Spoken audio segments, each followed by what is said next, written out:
Baiklah, kita mulai acara webinar hari ini.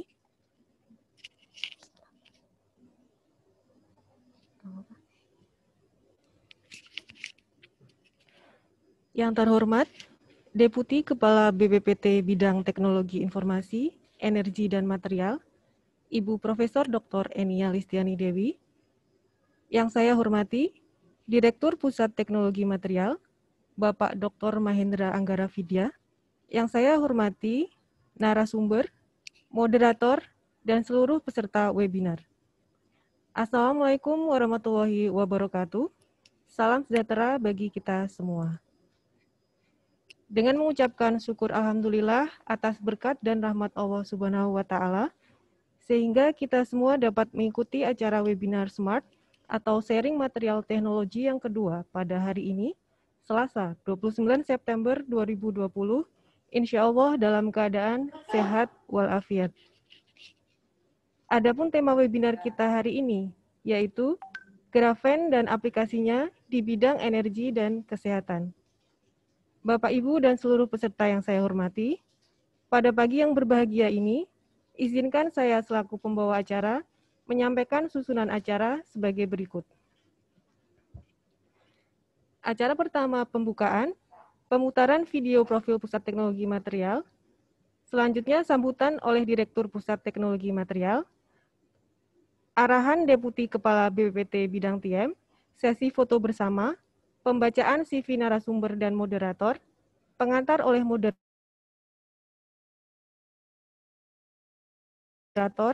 dan sesi jawab, dan terakhir adalah penutupan. Baiklah, kita mulai acara ini dengan membaca Bismillahirrahmanirrahim. Semoga acara dapat berjalan dengan lancar dan bermanfaat bagi kita semua.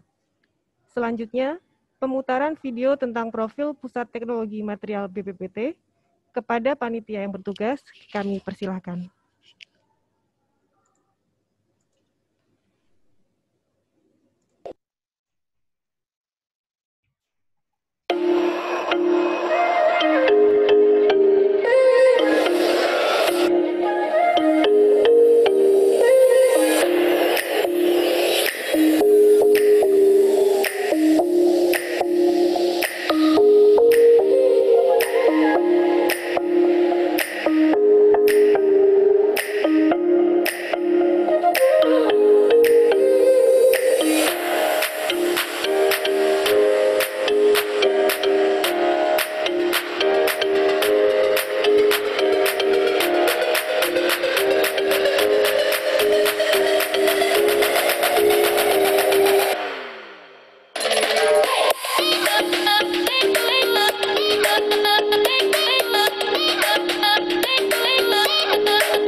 Ujung Dago, Parung Panjang, kami, tim Goes Ceria TIEM mengucapkan Selamat ulang tahun ke-42 BPPT.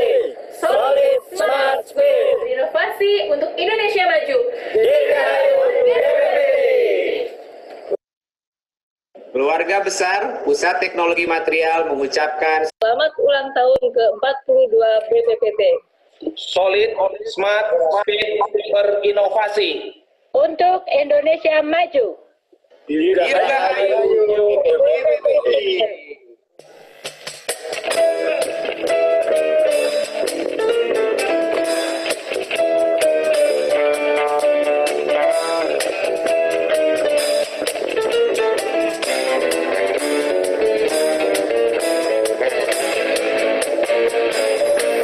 Sendiri tadi menghindari bersuka jiwaku ketika bersamamu.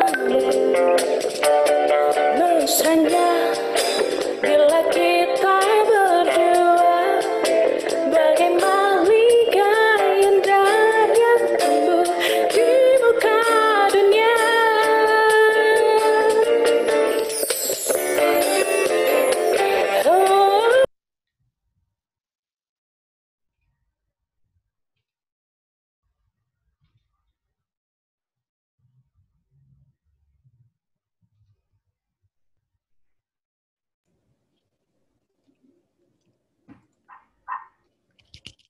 Baik, demikian tadi telah kita simak bersama video tentang profil Pusat Teknologi Material. Selanjutnya, sambutan oleh Direktur Pusat Teknologi Material kepada Bapak Dr. Mahendra Anggara Vidya. Kami persilahkan.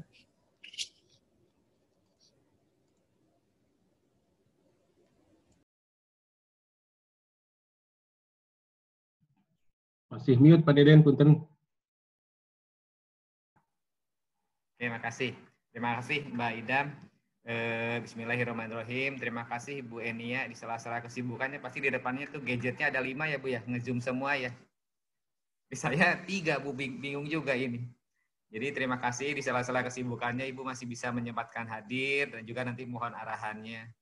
Mungkin saya laporkan Bu, jadi ini yang kedua kalinya kita mengadakan, kita sebut SMART, jadi sharing material teknologi adalah ini yang kedua.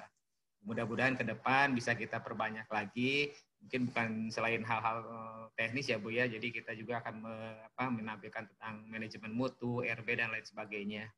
Jadi seperti tadilah yang AOC, video AOC itu kita menampilkan kegiatan-kegiatan di PTM ya, berkaitan juga kemarin dengan kita di review terkait masalah reformasi birokrasi. Jadi mudah-mudahan ke depan di dalam kondisi COVID ini kita bisa tetap saling bertukar informasi, berbagi pengetahuan.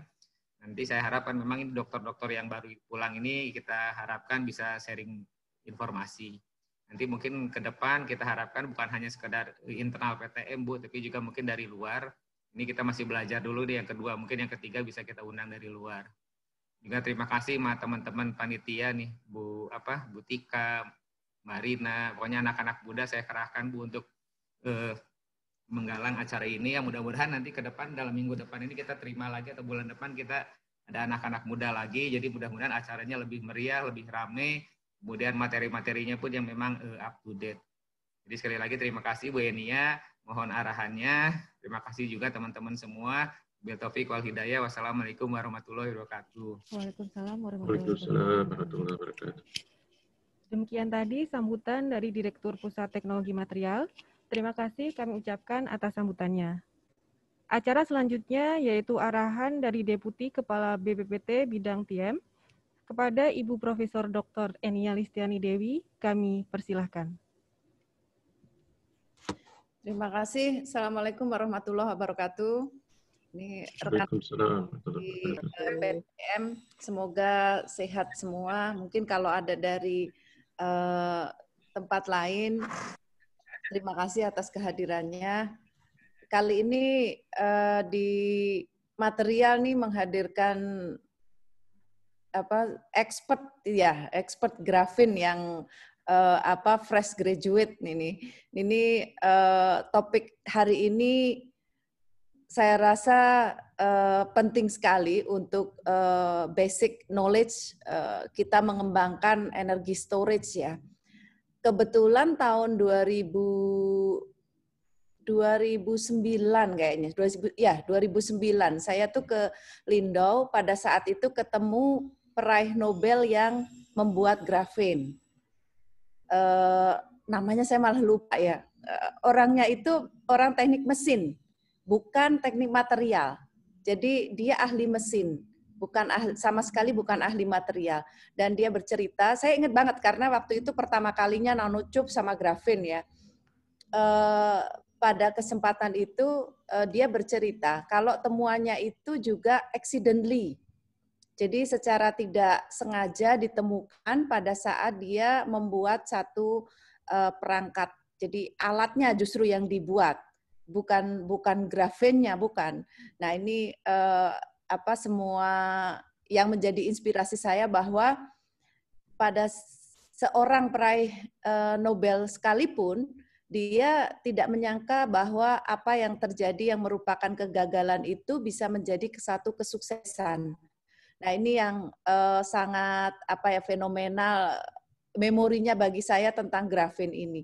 Nah sekarang sudah ada seorang ahli nih yang lahir dari Pusat Teknologi Material yang sudah menguasai grafin, hari ini mungkin akan sharing, dan saya juga setuju Pak Mahendra tadi banyak mengangkat anak-anak staff-staff kita yang memang expert ya. Kemarin lalu TikToknya sudah didahului Pak Nendar tuh. Mungkin berikutnya siapa lagi, tinggal digilir aja nih.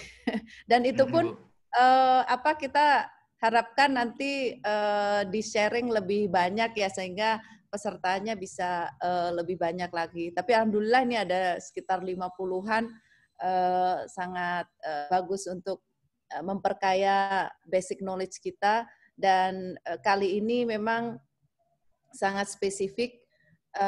Saya sih berharap di dalam tim teknologi material ini bisa memfokuskan kepada pengembangan energi storage, nah nanti berkolaborasi dan bersinergi dengan pihak lain tentunya untuk membuat energi storage bukan hanya baterai lithium, tetapi bisa juga baterai-baterai dan energi storage yang lain yang memungkinkan kapasitas densitasnya itu lebih tinggi ya. Jadi masih banyak yang perlu digali, dan tidak hanya untuk energi storage, grafin itu basically juga bisa untuk komposit ya, komposit yang sangat kuat, yang nanti menjadi wadahnya, bukan hanya yang dalamnya isi baterainya, tetapi wadahnya sekalipun, yang dimana kalau ke arah pemakaian di energi itu akan sangat dibutuhkan ya, karena ke arah ke depan kita menggunakan seperti CNG, bio-CNG, lalu hidrogen, gas, dan gas-gas syngas yang lain yang penting di dalam proses industri kimia. Nah, ini mungkin menjadi satu bukaan wawasan bagi kita yang hari ini nanti akan kita ikuti. Saya berharap sharing knowledge seperti ini akan terus berkembang. Dan terima kasih kepada semua tim PTM yang sudah menyelenggarakan. Terima kasih pada Pak Mahendra, Bu Tika, dan rekan-rekan semua peneliti dan perkayasa, expert, juga para senior fungsional di tempat kita. Terima kasih, selamat mengikuti webinar, terus maju dan berinovasi. Assalamualaikum warahmatullahi wabarakatuh. Waalaikumsalam warahmatullahi wabarakatuh. Baik, ini yang tadi telah kita simak bersama arahan dari Deputi Kepala BPPT Bidang TM kepada Ibu Profesor Enia Listiani Dewi. Kami ucapkan terima kasih atas arahannya. Baiklah Bapak, Ibu, dan peserta webinar yang saya hormati, acara selanjutnya yaitu sesi foto bersama.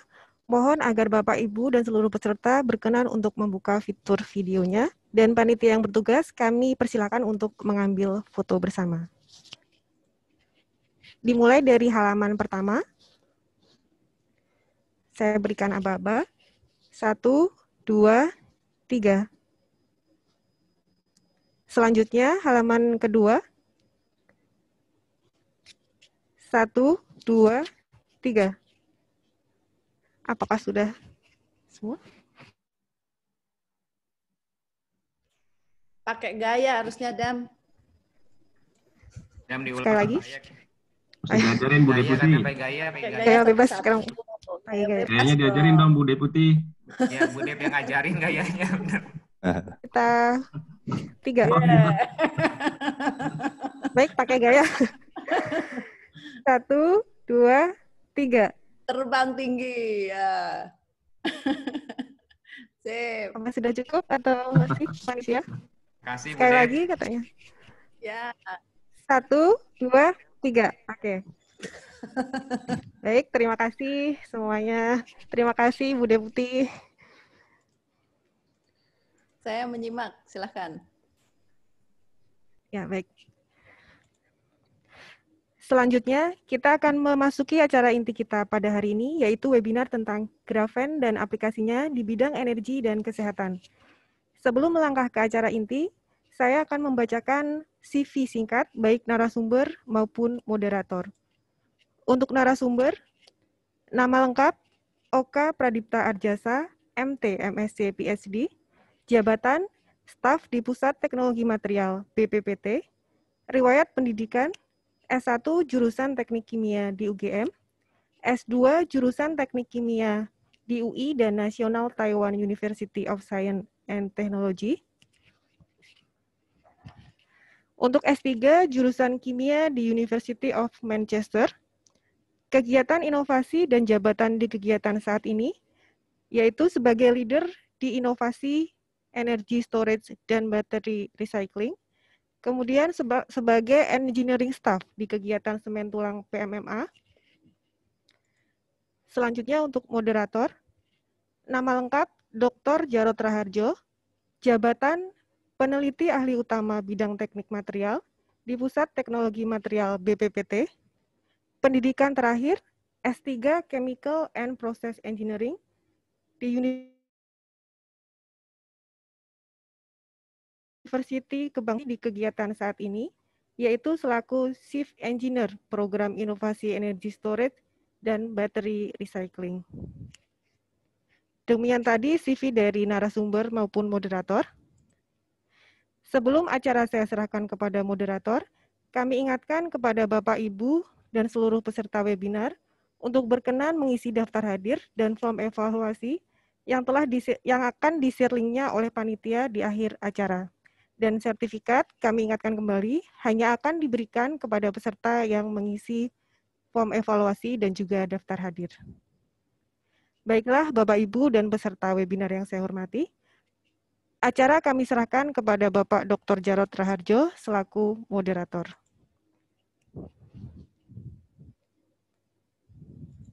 Bismillahirrahmanirrahim. Terima kasih Mbak Idam sebagai MC. Assalamualaikum warahmatullahi wabarakatuh.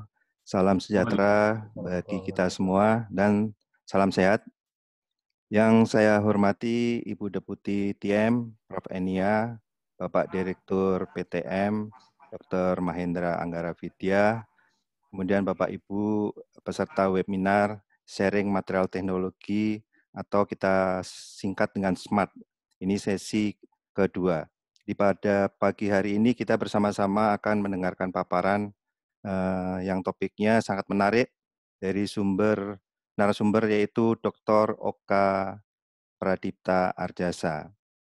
Judul yang akan beliau sampaikan pada pagi hari ini adalah grafen dan aplikasinya di bidang energi dan kesehatan. Jadi apa yang saya baca, grafen ini adalah salah satu new material, jadi berupa lapisan tipis dari karbon atau grafit, yang aplikasinya banyak digunakan di berbagai bidang, bahkan sudah dikomersialkan. Di PTM sendiri, pengembangan material grafen ini dikembangkan untuk aplikasi energy storage dan semen tulang. Dan kebetulan yang di-lead oleh Dr. Oka. Sebagai narasumber kita, Dr. Oka ini baru saja menyelesaikan studi S3 di University of Manchester dengan topik risetnya adalah grafen. Seperti kita ketahui bahwa grafen ini, pemisahan grafen dari grafit serta analisisnya ini pertama kali dilakukan oleh fisikawan peraih Nobel Fisika 2010 dari University of Manchester. Jadi di University of Manchester sendiri mempunyai tagline The University of Manchester is the home of graphene. It is where the atomic material was first isolated. Jadi nanti mohon dikoreksi, Dr. Oka, apakah ini benar? Jadi Bapak Ibu sekalian, alhamdulillah pada kesempatan ini kita akan mendengar secara langsung mengenai grafen dari Dr. Oka yang menimba ilmunya dari Home of Graphene, dari pusat grafennya langsung. Dr. Oka akan memberikan paparan kurang lebih 20 menit, kemudian dilanjutkan dengan Q&A kurang lebih 40 menit. Bapak Ibu yang ingin menyampaikan pertanyaan, mohon mengajukan pertanyaan melalui kolom chat yang ada di Zoom. Baiklah Bapak Ibu sekalian, tanpa berlama-lama, saya persilakan Dr. Oka untuk menyampaikan paparannya. Waktu kami persilakan. Terima kasih Dr. Jarod. Sebelumnya saya mohon izin kepada Profesor Enia dan Pak Deputi dan Dr. Mahendra, Wakil Direktur PTM, ingin menyampaikan paparan dalam sharing session kali ini.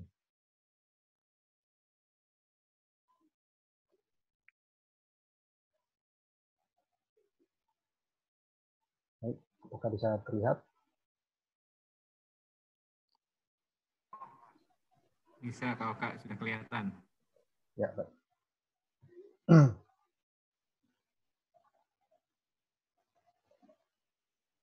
Bisa saya mengumumkan. Oke. Diskusi kali ini atau tema yang saya angkat kali ini adalah grafen dan aplikasinya dalam bidang energi dan kesehatan. Saya akan bercerita tentang apa sih grafen itu, lalu mohon maaf Pak Oka, apakah suaranya bisa dibesarkan sedikit Pak Oka? Baik, cukup segini? Ya. Ya. Oke, saya dekatkan ini ya. Jadi saya akan bercerita tentang apakah grafen itu, lalu bagaimana kita dapat memperolehnya, dan lalu aplikasinya dalam bidang energi dan kesehatan. Oke, sebelum saya mulai, izinkan saya bercerita sedikit tentang saya. Jadi saya ketika itu melakukan PhD, diterima di Departemen Kimia di University of Manchester, dan pembimbing saya adalah Alistair Fielding dan Cynthia Kasiragi dan Eric McInnes. Alistair Fielding dan Eric McInnes itu adalah expert di bidang elektron paramagnetic resonance, dan Cynthia Kasiragi ini expert di bidang nanoscience dan spesifikasinya adalah Raman dan grafen. Tesis saya atau studi saya itu adalah tentang investigasi magnetic properties dari grafen dan turunannya. Selain di Departemen of Chemistry, saya juga bekerja di Photon Science Institute. Di sini banyak peralatan-peralatan yang berhubungan dengan electron magnetic wave atau laser. Dan selain di sini, saya juga bekerja di National Graphene Institute. Di sini peralatannya sangat lengkap, dari clean room,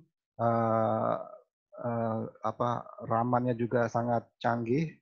Lalu ada TM, malah mereka punya 2 TM-nya. Jadi sangat lengkap sekali Bapak Ibu di sini. Dan fokus core mereka juga selain riset, mereka juga bisnis. Jadi riset jalan, bisnis juga jalan. Selanjutnya, mungkin sudah diceritakan tadi oleh baik Dr. Jarod maupun Prof. Enia. Saya ingin cerita sedikit juga, saya tambahkan istilahnya lah, tentang sejarah isolasi grafen ini. Jadi ini bermula dari, kalau kursor saya terlihat ya, ini adalah Andre Geim, ini adalah awalnya dulu dosennya Kostianov Vosilov. Lalu mereka berdua pindah ke Manchester dan bekerja bersama-sama sebagai dosen, tapi mereka tetap satu tim. Nah, mereka ini punya kebiasaan untuk melakukan diskusi Jumat siang. Diskusinya non formal, namun tetap dalam kaidah keilmuan begitu. Dan suatu ketika memang mereka itu membicarakan tentang grafit. Jadi sebenarnya grafen sendiri itu secara teori itu sudah diprediksi. Material ini ada, namun tanda tanya, tanda kutip, apakah bisa diisolasi atau tidak. Dan belum pernah ada yang mencobanya. Dan mereka bermain-main dengan Scotch tape. Jadi bulk of graphite gitu ditaruh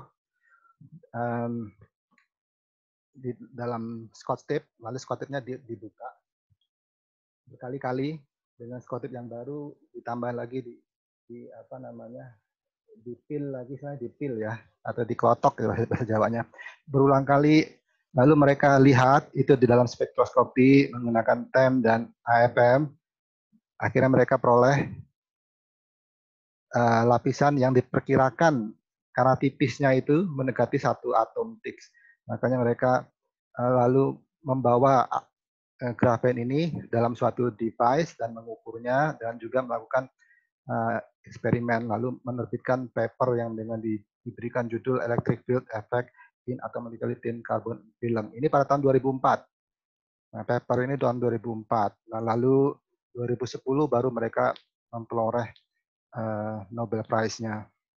Nah, dari sinilah sebenarnya saya tertarik kenapa saya ingin ke Manchester untuk belajar grafin, karena saya terpukau dengan material bahwa ada material selain karbon nanotube yang sangat hebat itu, dan merupakan material karbon sederhana.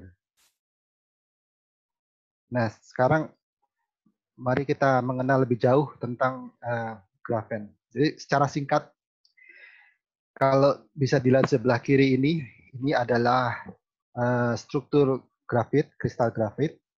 Secara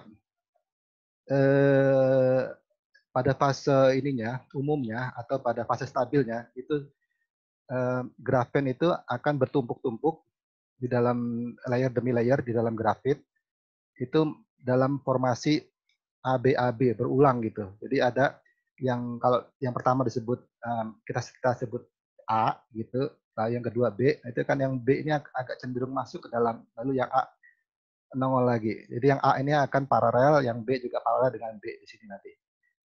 Dan juga jaraknya sekitar 3 angstrom, sudah diketahui itu.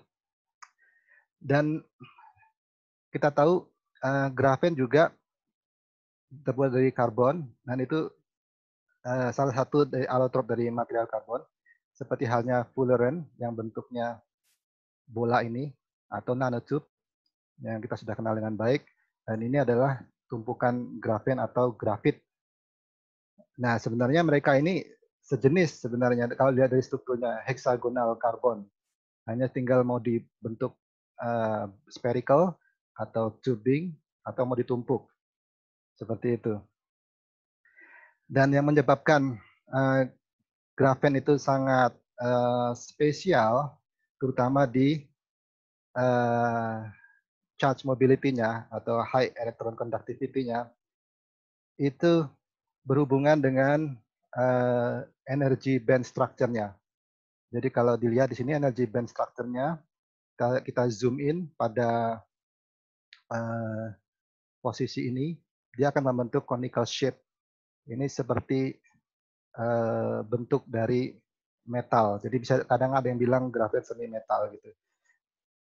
Dan karena membentuknya kerucut seperti ini dan titiknya bersinggungan di sini antara valence dan conduction band, itu membuat elektron di titik pertemuan itu bergerak sangat cepat, mendekati kecepatan cahaya atau sama dengan kecepatan cahaya.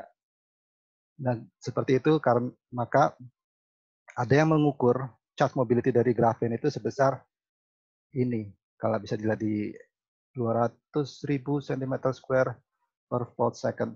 Dan ini tinggi, lebih tinggi daripada copper.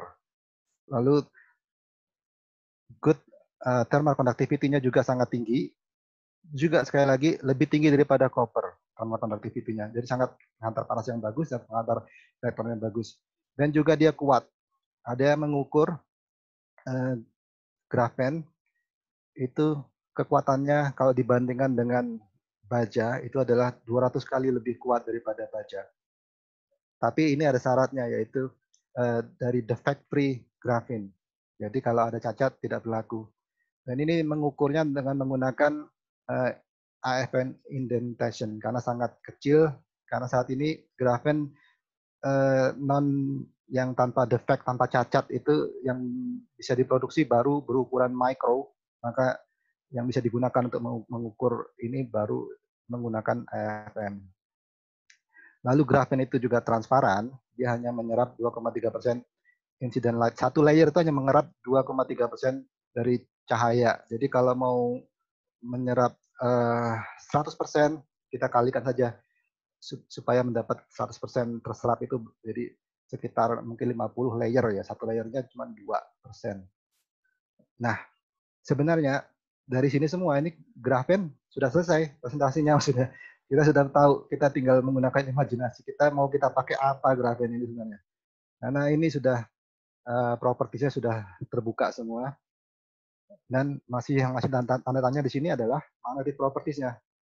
Karena masih ada perdebatan. Jadi grafen ada yang bilang grafen itu diamagnetic.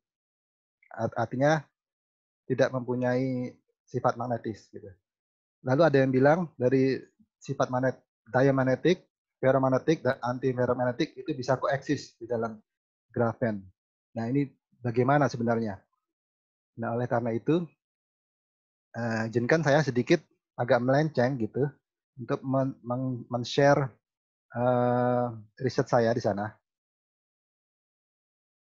Nah ini ada sedikit, saya akan bisa percepat tentang electron spin resonance study dari magnetic properties of graphene dan turunannya. Ya, ini susunan ininya, presentasinya. Nah, pertama-tama saya ingin mengenalkan, kalau mungkin yang belum mengenal, electron parametric resonance. Karena saya juga baru tahu ketika datang situ, oh saya harus menggunakan ini ternyata. Ini adalah diagram di sebelah kanan ini adalah elektron parametric resonance alatnya seperti ini, terdiri dari elektromagnet yang sangat besar kiri dan kanan. Lalu ada di atasnya itu adalah microwave source dan ini adalah microwave ini pengarah gelombangnya diarahkan ke sini ke dalam cavity. Ini tempat sampelnya, di sini sampelnya. Ini modulation untuk meningkatkan sensitivitas. Nah, prinsip kerjanya itu adalah berdasarkan elektron spin. Nah, jadi kalau yang belajar chemistry atau fisika itu mungkin Bapak Ibu ada adik-adik sekalian di sini, saya lihat tadi juga ada beberapa yang masih muda-muda, mungkin masih ingat dengan ada spin up, spin down, katakanlah begitu. Padahal ya sebenarnya itu hanya di imajinasi kita supaya mempermudah. Tapi yang apa arti dari spin up, spin down itu adalah energi levelnya. Ketika energi levelnya naik itu dibilang spin up gitu. Energi level turun spin down. Nah, si ini APR ini itu adalah sensitif terhadap perubahan ini, elektron spin up dan spin down ini. Dan ini kan ada istilahnya energi delta E, ada delta energinya. Nah itu delta energinya dirumuskan dengan ini. H itu adalah Planck constant dan frekuensi. Ini G ini adalah G value. Nanti saya akan terangkan lebih lanjut. Dan ini beta ini adalah Bohr magneton. Dan ini H ini adalah magnetic field. Jadi magnetic field-nya besarannya seberapa? Ukurannya Tesla atau dalam hal ini Gauss. G itu Gauss. Dan frekuensi dalam gigahertz. Next. Nah ini tadi apa yang kita bisa lakukan dengan menggunakan EPR ini adalah kita bisa tahu G value. G value ini sangat sensitif terhadap daripada parametric centernya. Jadi sumbernya apa? Itu antara metalik atau karbon atau karbon oksigen center. Dalam hal ini kalau di grafin kemungkinannya ya karbon atau karbon oksigen karena dia organik. Lalu kita bisa mengukur atau bisa mempelajari hyperfine, jadi hubungan antara elektron dan nuclear interaction. Lalu juga dari spektrum garisnya nanti kita bisa tahu bentuknya adalah Gaussian, Lorentzian, atau Dyssonian. Masing-masing memiliki kemungkinan sendiri yang apa yang terjadi di dalam sampel tersebut. Jadi berdasarkan interaksi elektron di dalamnya. Lalu juga bisa mengukur magnetic susceptibility. Nah ini tadi yang memprediksi apakah dia ferromagnetic atau diamagnetic atau anti ferromagnetic seperti itu. Nah sedikit sebenarnya sumber paramagnetisme itu apa? Jadi kalau kita bicara ferromagnetic, anti ferromagnetic itu sebenarnya semuanya itu adalah paramagnetisme. Hanya berbeda karakternya. Jadi makanya salah satunya ferro, satunya anti ferromagnetic, bahkan juga ada yang disebut perimagnetic, tapi tidak akan bicara tentang perimagnetic di sini. Itu paramagnetisme ini bersumber dari defect sebenarnya. Defect itu bisa ada di basal plane di tengah-tengah ini karena proses pembuatannya tergantung ya dari proses pembuatannya. Dan yang paling banyak ditemukan itu adalah pada edge atau pada sisi pinggirannya gitu. Grafin itu selalu punya edge maupun dari apa. Proses pembuatannya selalu ada edge. Maka saya sebut edge defect. Nah, ini edge-nya ini adalah yang selalu menjadi yang tidak bagian yang tidak sempurna dari grafin, tapi juga bagian yang menarik karena dia elektron spin-nya di situ itu polarized. Jadi ada membuat secara teoretikal ini ya bisa membuat dia bersifat ferromagnetic atau anti ferromagnetic. Dan dari sisi reactivity itu juga yang memungkinkan itu memang di edge-nya itu karena di tengahnya ini sudah dikunci oleh, kalau misalkan sempurna ya, di tengahnya tidak ada defect, itu sudah dikunci oleh sp2 hybridized carbon gitu. Nah, tapi juga ada teoretikal yang bilang ini tidak akan bertahan lama gitu. Karena dia akan defeknya itu akan ditutupin jika tidak dengan atom lain, misalkan oksigen, atau ada reconstruction dari antara rantai-rantai C tersebut akan menyusul ulang gitu. Tidak menjadi heksagonal lagi, tapi menjadi suatu yang lain, bisa hepta atau oktagonal, dan mungkin tidak ada sp2 di situ karena tersusun ulang. Dan ini IPR dari grafit yang sudah pernah diukur oleh beberapa researcher, bentuknya bermacam-macam, natural grafit seperti ini, reduced graphene oxide seperti ini dibandingkan dengan expansion graphite seperti ini. Nah, kami juga mengukur sendiri natural graphite yang menjadikan acuan kami, dan kita juga melakukan apa istilahnya mengukur sifat anisotropiknya. Jadi sebenarnya grafit itu punya sifatnya tidak isotropik tapi anisotropik. Ketika kita gerakkan sedikit di dalam magnetit tadi, posisinya kita rubah, kita akan berubah ininya apa namanya spektrumnya akan berubah, spektrumnya IPR spektrumnya akan berubah. Nah ini yang disebut tadi dalam kalau saya bilang yang hitam ini adalah 90 derajat z aksis. Oke, kita lihat ini saya peragakan kalau misalkan di kiri kanan kita ini tadi adalah IPR magnetik tadi. Dan ini sampelnya di tengah-tengah seperti ini, grafin kan bentuknya paper ya. Kita anggap aja dia seperti tangan saya seperti ini. Ini magnetik kiri kanan. Nah, di mana z aksisnya? Z aksisnya di sini. Ini grafin, ini z aksisnya di sini. Jadi kita gerakan dari sini ke sini. Jadi magnetik ke kiri kanan. Nah, ketika di posisi seperti ini ada magnetic field-nya, itu posisi 90 derajat. Kita putar ke sini, itu z aksisnya sejajar dengan magnetic field. Itu kita sebut 0 degree z aksis seperti itu. Nah, ini berbeda. Jadi kalau ketika kita putar 0 degree akan muncul dua spektrum. Ini spektrum yang kecil, hampir tidak terlihat, dan ini spektrum yang besarnya. Kalau kita putar 90 derajat hanya terlihat satu spektrum saja. Nah, karena itu kita ingin mempelajari sebenarnya, karena ini disebut dipengaruhi oleh conduction elektron. Dan ini sangat menarik ternyata. Dan ini persiapan sampelnya. Jadi saya menggunakan liquid phase exfoliation, nanti akan saya jelaskan lebih lanjut prosesnya. Sekarang kita lihat dulu saja secara cepat. Dan sampelnya dibentuk seperti ini, disaring ya. Kita sudah bentuk ink, kita saring, lalu kita potong-potong, lalu dimasukkan ke dalam tubing seperti ini. Jadi paralel, saya stack seperti itu. Tujuannya adalah untuk menguatkan sinyal. Jadi tidak berpengaruh stacknya. Karena sampelnya sama sebenarnya, homogen di seluruh itu. Dan ini hasilnya Ini adalah karakterisasi dari Raman dan particle size dulu. Maaf, dari AFM dan particle size-nya dulu. Jadi kalau boleh saya sebut secara singkat, ini single layer-nya kita bandingkan dari 1 dengan 6, itu semakin harinya semakin personifikasinya saya tingkatkan, maka single layer grafen yang saya peroleh semakin banyak. Ya, ini masih masuk akal ya. Lalu saya peroleh ukuran grafennya itu dalam bentuk ukuran nano ya, jadi sekitar 58 nanometer. Dan tingginya itu di sekitaran 0,7 sampai 1,6 nanometer. Jadi ini juga memvalidasi bahwa banyak single layer di situ yang saya peroleh. Kalau ini saya validasi melalui Raman. Jadi saya tembak, Anda mengambil 100 sampel, lalu dilihat dari 100 sampel itu berapa yang single layer, berapa yang few layer graphene gitu. Ya, lalu saya juga menggunakan ini sebagai standarnya untuk mengukur G value-nya di PPH. Okay, next. Dan ini tadi kan saya tumpuk jadi beberapa stack gitu ya. Ini saya tunjukkan bahwa tidak ada perbedaan dengan 1 layer maupun 11 stack. Jadi 1 stack maupun 11 stack tidak ada perbedaan. Mau diputar seperti apapun tidak ada perbedaan. Oke, dan ini jadi saya punya beberapa sampel yang saya akan tunjukkan. Jadi adalah sampel yang pertama ini adalah yang dari tin graphene laminate. Kalau saya sebutnya itu tadi yang saya disebut graphene laminate. Dari tin graphene laminate ini adalah hasilnya seperti ini. EPR lainnya itu adalah Lorentzian. Jadi itu menunjukkan strong neighboring electron interaction, localized maupun delocalized, karena ada yang delocalized. Gitu.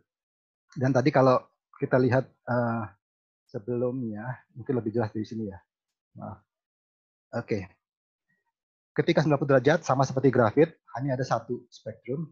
Tapi ketika 0 degree itu ada 2 spektrum. Ini yang kecil ini juga termasuk ini. Jadi kita sebut yang kecil ini adalah narrow EPR line, lalu yang ini disebut sebagai broad EPR line. Nah, broad EPR line ini itu menggambarkan disorder daripada bisa dalam stacking, kan grafen tadi kita saring ya, itu pasti akan bertumpuk-tumpuk seperti layaknya grafit tapi tumpukannya tidak beraturan. Jadi disorder dalam stacking atau juga dalam layer satu grafen sendiri. Jadi misalnya defect itu bisa terbaca dari ini, dari broad komponen. Nah, kalau yang single yang narrow komponen itu lebih cenderung kepada localized elektron dan dia muncul karena ada defect juga sebenarnya. Tanpa itu kita tidak akan bisa melihat spektrum ini. Tanpa ada defect tidak akan bisa melihat.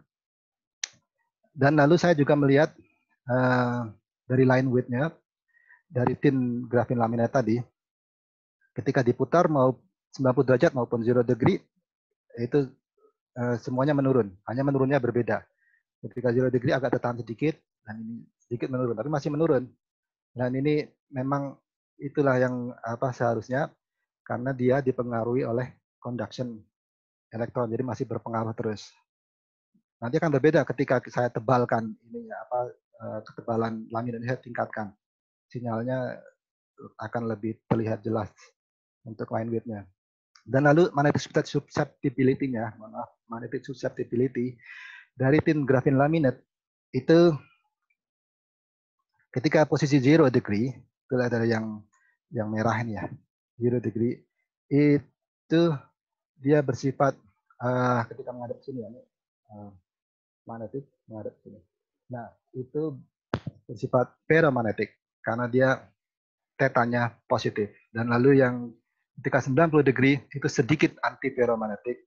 Dia nggak berarti negligible ya, tapi masih negatif juga. Jadi saya bilang negligible anti ferromagnetic.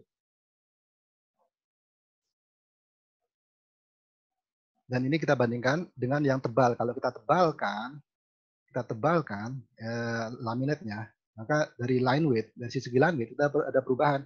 Ketika 0 degree, ya 0 degree itu pada saat kita melihat broad komponen tadi ya. Kalau 90 degree kita tidak bisa melihatnya. Itu ada perubahan. Jadi kita turun lalu naik kembali. Nah, ini disinilah terjadi terlihat jelas adanya decoupling antara conduction dan localized elektron. Jadi ini juga bisa dibilang karena akibat dari jadi istilahnya sinyal dari disorder dari struktur laminate tadi, entah itu stackingnya ataupun defectnya, itu mulai terlihat ketika kita tingkatkan ketebalannya. Jadi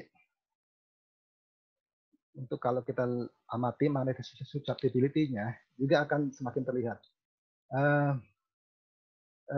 Pada saat 0 degree, nah itu masih sama ya, ferromagnetic.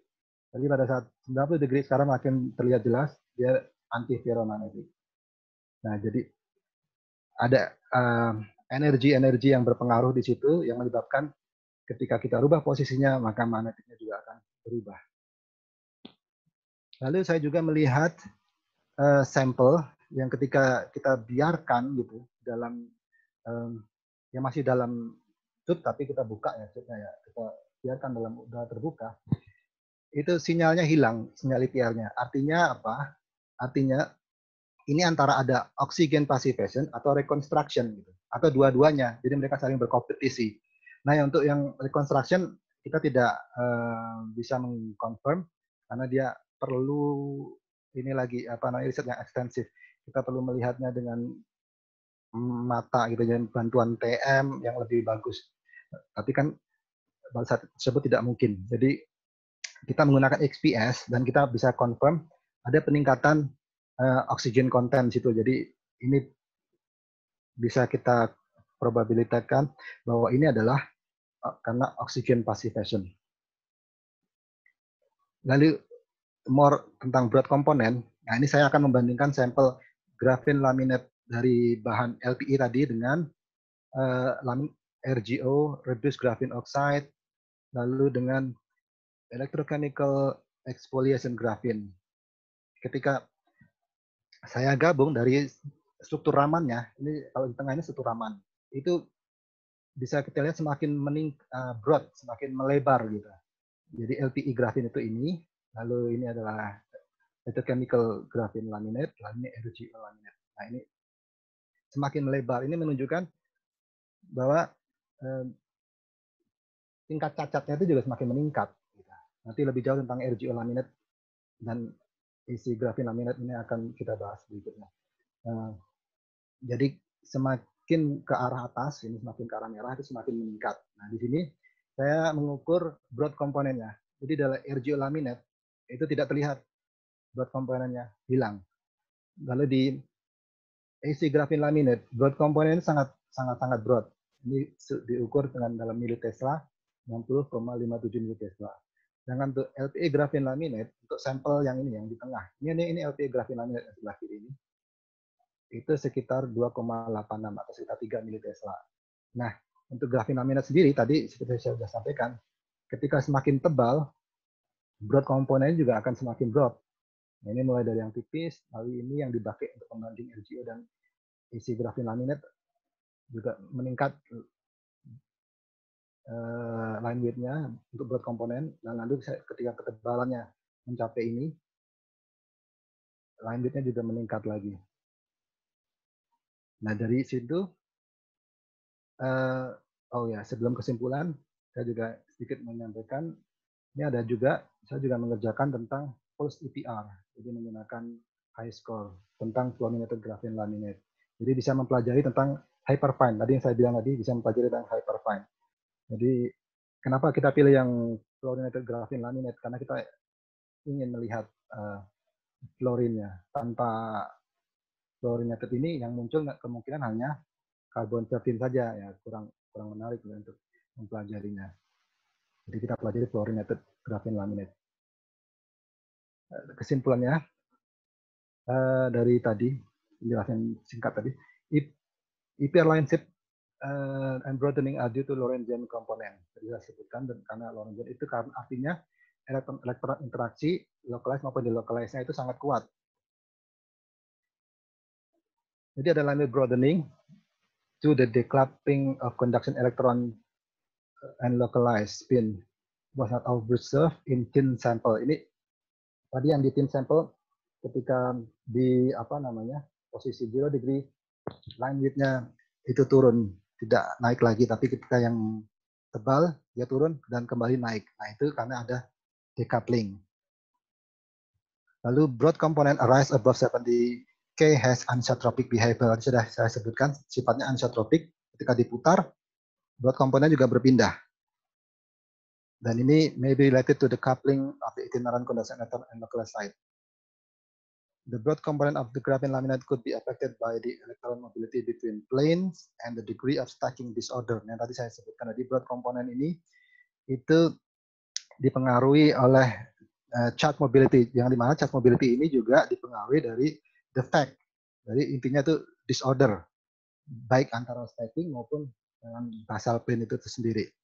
The aromaticide are not stable. Tadi saya sebutkan ada passivation dari oksigen.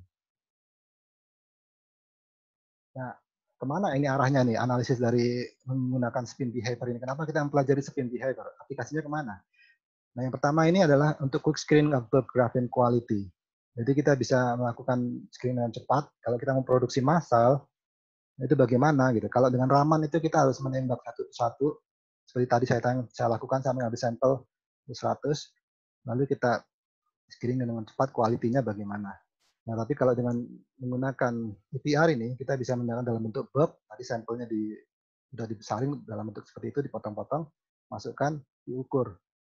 Lalu, lalu kita juga bisa mempelajari absorbansi dari kemampuan absorbansi dari grafin untuk menyerap electromagnetic wave. Nah, ini juga berguna untuk steel technology.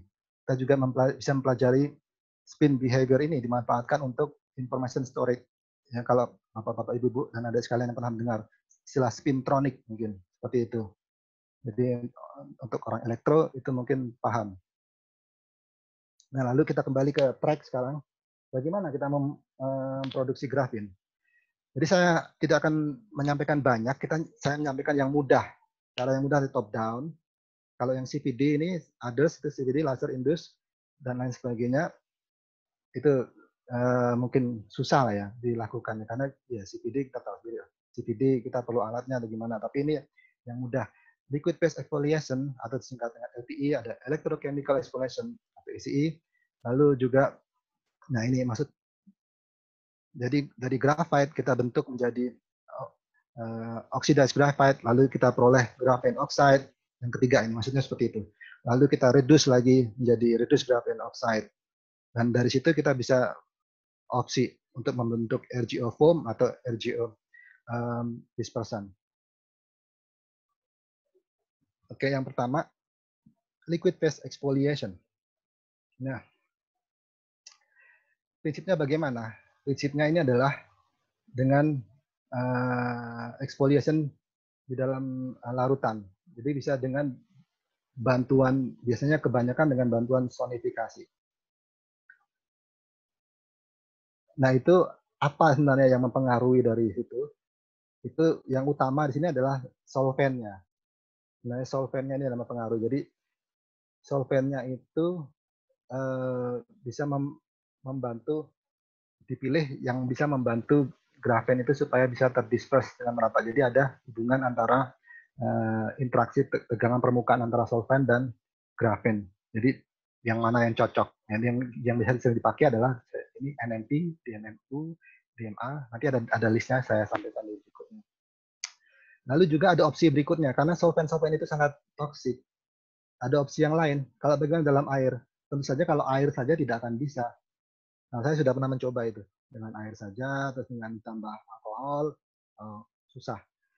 Lalu kita harus membutuhkan apa? Stabilizer. Nah, stabilizer ini atau bisa surfaktan ya. Itu barulah kita bisa mudah dalam waktu cepat kita akan menghasilkan grafin. Tapi tidak semua surfaktan bisa digunakan. Nanti ada listnya saya sampaikan secara singkat. Atau dengan kita oksidas sebagian, grafitnya kita oksidas sebagian, karena oksidas sebagian berarti ada gugus fungsional oksigen di situ. Nah, itu sangat suka sama air ya kan. Nah, itu baru bisa kita ini dengan menggunakan air gitu. Dan ini Raman untuk liquid phase exfoliation. Jadi rata-rata hasil ramannya itu mengikuti ini. Jadi bagaimana yang single layer? Mungkin saya tidak akan bicara jauh tentang raman ya. Kalau sedikit saja saya terangkan, ini adalah 2D band, ini G band, ini adalah D band. Nah, G band ini terjadi karena stretching dari ikatan-ikatan sp2 hibridase itu yang dua atomnya itu stretching dan menyusut lagi stretching. Nah, itu G band. Lalu yang D band ini karena breathing mode, tapi dia aktif kalau ada defect. Ini artinya ada defect ini karena dia muncul. Kalau yang perfect grafin tidak muncul yang D band. Jadi D band ini itu adalah hexagonal grafin, itu breathing mode. Dia bergerak ke situ. Karena raman ini kan berdasarkan akustik ya. Akustik molekul ya. Jadi breathing mode seperti itu, maka ketika ada defect di hexagonalnya, D band-nya muncul. Lalu yang 2D ini adalah overtone dari D band ini. Dia adalah second order harmonic. Jadi kalau ada do, re, mi, fa, sol, la, si, do, nah itu yang do, yang kedua itu disebutnya overtone. Nah, ini juga sama seperti itu. Ini adalah 2D itu adalah overtone dari D band itu. Ya, tapi ini tidak muncul karena defect. Tapi ini akan selalu ada, mau baik dari graphite maupun thick layer maupun single layer, hanya bentuknya saja yang berbeda. Bentuk saja yang berbeda. Makanya kita bisa mendeteksi mana yang single layer, mana yang bukan, itu dari bentuknya ini. Kalau bentuknya kerucut seperti ini, nah ini bisa kita menggunakan software sebenarnya ya untuk melakukan fitting ya supaya lebih akurat. Nah itulah yang single layer graphene, bentuknya yang mengkerucut seperti ini, dan ini menggunakan Lorentzian. Jadi ini lebih kepada multi layer breathing. Kalau bisa disebut tadi D-nya tadi single layer breathing, kalau 2D-nya itu multi layer breathing. Seperti itu lebih mudahnya. Oke. Next, nah ini tadi solvent yang itu yang saya sampaikan tadi. Yang kita cari ini apa sebenarnya dari sini? Nah, ternyata tidak semuanya bisa digunakan ya, tapi yang kita baru ketahui saat ini adalah yang surface tensionnya mendekati 40. Nah, ini menghasilkan yieldnya ada sedikit itu ya. Dan lalu monolayernya nggak semuanya, ini kan dari berbagai sumber ya. Nggak semuanya mengidentifikasi berapa persen sih monolayernya gitu. Jadi tidak ada datanya, tapi bisa kita lihat ini yieldnya seperti itu. Jadi yang sekitar surface tension mendekati 40 itu masih bisa digunakan. Mohon izin menyampaikan Mas Oka bahwa waktunya 5 menit lagi ya. Kemudian Bapak Ibu-Ibu yang ingin bertanya mohon dituliskan di kolom chat. Terima kasih. Monggo Mas dilanjutkan. Oke. Mohon waktunya agak sedikit lebih. Ini surfaktan. Oke, saya skip. Oke, surfaktan. Dan ini electrochemical exfoliation. Electrochemical exfoliation tentunya menggunakan prinsip elektrokimia di mana ada anoda dan katoda. Kita bisa menggunakan dua-duanya. Elektro itu adalah grafin. Kita bisa menggunakan dua-duanya. Seperti itu. Dan prinsipnya adalah interkalasi. Nah, jadi dari elektrolit yang kita gunakan, itu garamnya istilahnya, itu kita menggunakan air, terus ada garamnya. Nah itu dari garam tadi itu akan menginterkalasi kemana, ke elektroda tadi. Dan dari situ akan setelah terinterkalasi akan terbentuk gas. Nah gasnya itu ada yang mendesak dari layer-layer tersebut sehingga bisa terpeel off itunya layernya. Oke, dan ini adalah ramannya, strukturnya dari isi grafinaminid yang menunjukkan bahwa ada ikatan gugus fungsional di situ. Ini yang di dekat G band, ini adalah di aksen band. Nah, ini menunjukkan gugus fungsional, bahwa di situ ada gugus fungsional. Jadi ini kelemahan dari ECE ini adalah dia akan terfungsionalisasi lebih banyak daripada menggunakan LPE yang di atas tadi saya sebutkan. Nah, yang berikutnya lagi, yang tadi raman saya sebutkan lebih banyak cacatnya, yaitu adalah reduced graphene oxide atau RGO. Nah, itu ada berbagai macam metode yang udah lama ini ya sebenarnya. Jadi pertamanya kita harus menghasilkan graphite oxide. Graphite oxide bisa dihasilkan dengan menggunakan Brody method, yang terkenal itu adalah Hammers ya, Hammers method. Nah, itu semuanya prinsipnya dengan mengoksidasi dengan asam kuat ya. Setelah itu, setelah bentuk grafit oxide, baru kita bisa pisahkan di dalam air karena sangat mudah karena tadi sudah suka sama air gitu ya. Dia ini grafin oxide ini sangat suka sama air, jadi sangat mudah terdispersan dalam air. Dan dari strukturnya kalau kita lihat setelah dia terbentuk RGO, di sini ada struktur PEM nih, itu banyak lubang-lubang di sini. Nah ini jadi kenapa ramalnya tadi sangat melebar broad itu karena banyak defect di sini. Tergantung lasernya sebenarnya, tapi lasernya itu kan luasnya sangat besar ya, micron ya, jadi sangat mungkin untuk mengcover defectnya juga. Dan lalu kita dari situ bisa kita membuat RGO foam juga dengan mereduksinya dengan cara chemical ditambahkan dengan isoporon diamin. Jadi reduksi ada macam-macam cara kimiawi ataupun termal. Nah kalau cara kimiawi reducing agentnya seperti ini, banyak sekali pilihannya. Tinggal imajinasi kita bagaimana. Jadi sudah banyak yang menggunakan urea atau basa gitu ya. Ada yang juga menggunakan aluminium foil, NaOH, berbagai macam reducing agent.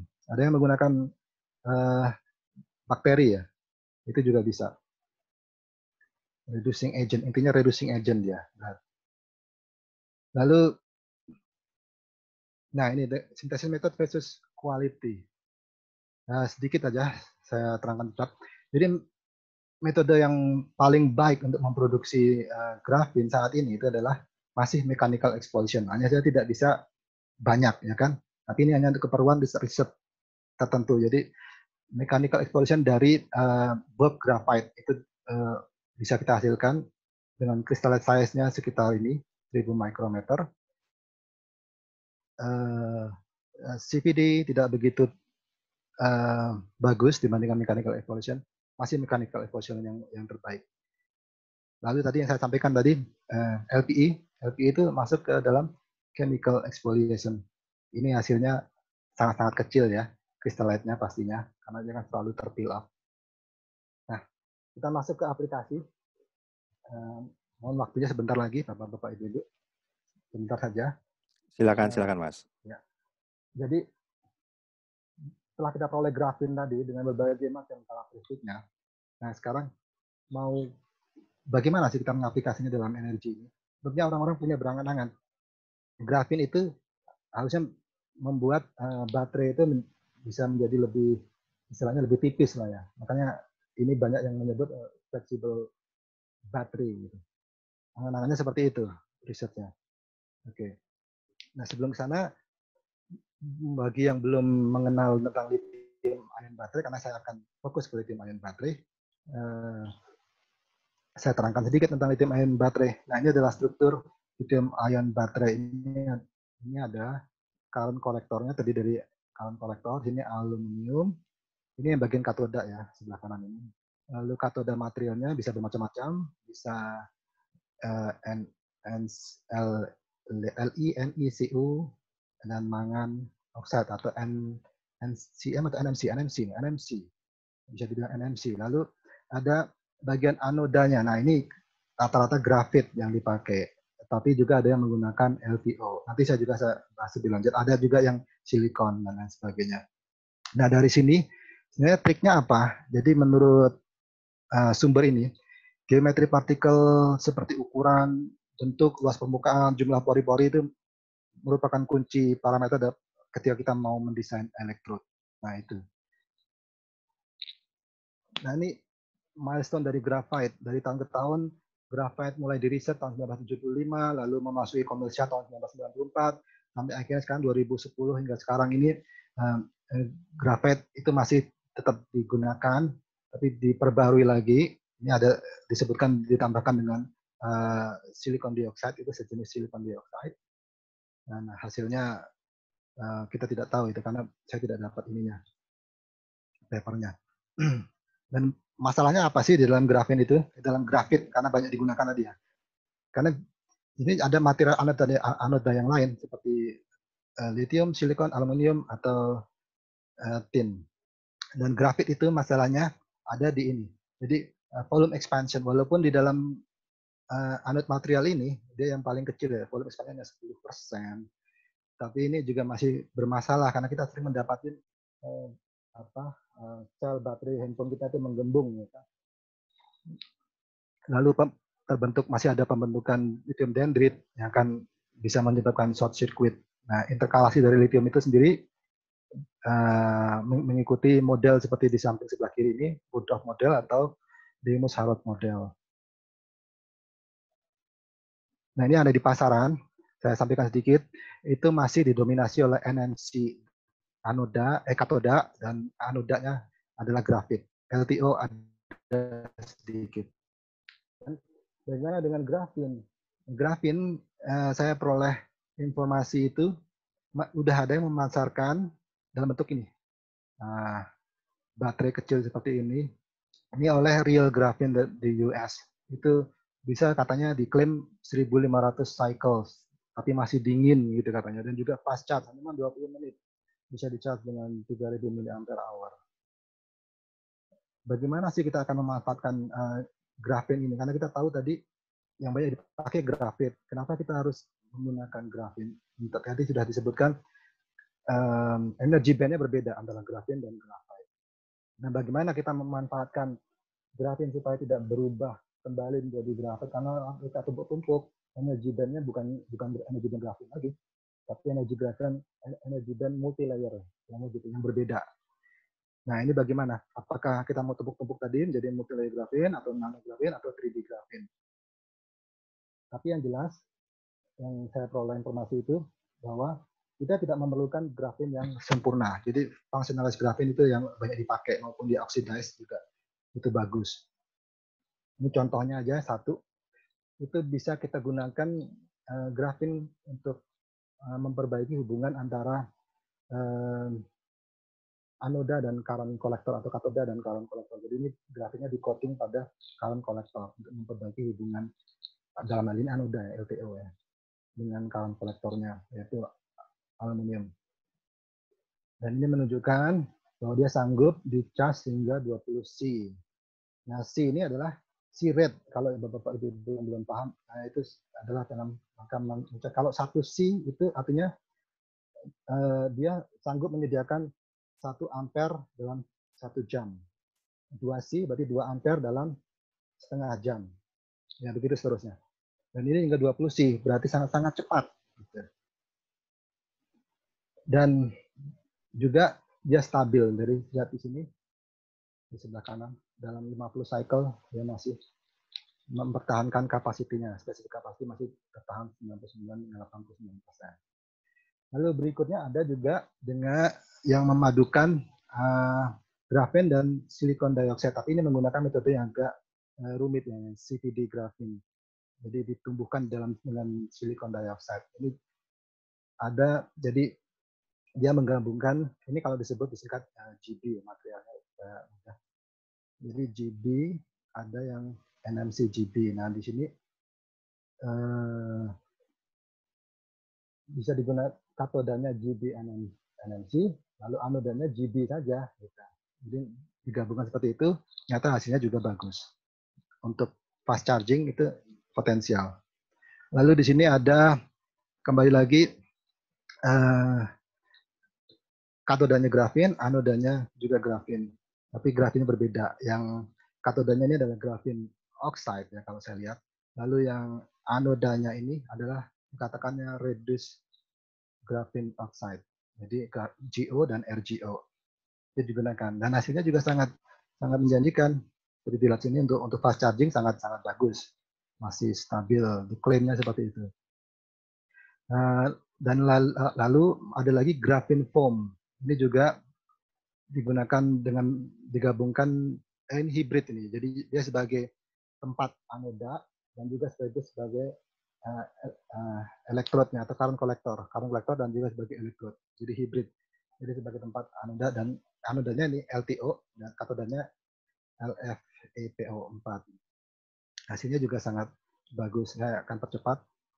Ini adalah konsep yang lain. Ini adalah metal oksigen baterai sebenarnya, tapi menggunakan porous graphene. Nah, dari semua contoh yang saya sampaikan tadi, Ini ada satu kesamaan dari mereka semua itu. Ada satu kesamaan. Kesamaannya, nah ini kembali ke awal lagi.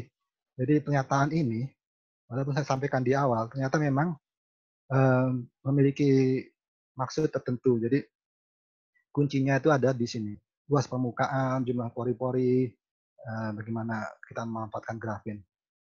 Jadi grafin yang dikembangkan sama ilmuwan itu adalah grafin dengan struktur 3D interconnected network. Mau disebut grafin foam ataupun porous grafin atau tadi itu dengan di silicon dioxide ditumbuhkan di situ grafinnya, tapi dia akan membentuk 3D network di situ. Dan bagaimana berikutnya nih terakhir, sebentar lagi, the role of grafin di dalam biomedical. Jadi grafin juga bisa bermanfaat untuk biomedical di sini ditunjukkan, bisa untuk membantu dalam tissue engineering, bioimaging, cancer terapi, dan lain sebagainya. Namun yang akan kita sampaikan di sini adalah yang berhubungan dengan kegiatan kita di PTN, yaitu adalah bone cement PMMA. Jadi apa itu bone cement PMMA? Bagi yang belum tahu, saya ulas sedikit. Semen tulang ini sebenarnya bukan cuma PMMA saja, tapi ada berbagai macam. Ada kalsium fosfat, ada kalsium sulfat, tapi yang terkenal ini adalah PMMA yang banyak digunakan. Nah ini karena tadi proses molding yang mudah, waktu polimerisasi yang singkat, dan kekuatan mekanik yang tinggi. Penggunaannya kalau dilihat dalam gambar ini itu adalah pada implan. Jadi kalau implan itu ada dua jenis, yang cemented dan uncemented.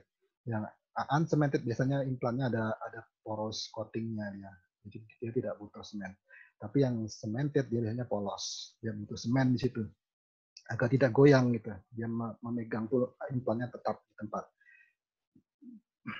Nah, riset tulang sedikit tentang riset semen di tulang BPT, sekalian memperkenalkan kegiatan BPT.